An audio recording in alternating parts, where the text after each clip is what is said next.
ଷାଠିଏ ପଉଟି ଖାଉଛୁ ଯେବେ ତୁ ମନେ ପଡୁନି ମୋ କଥା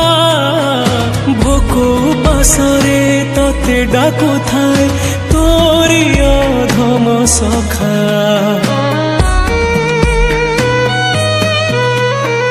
ମହାବାହୁ ତତେ ଡାକି ଡାକି ସତେ ଗଲାଣି ମୋରି ଜୀବନ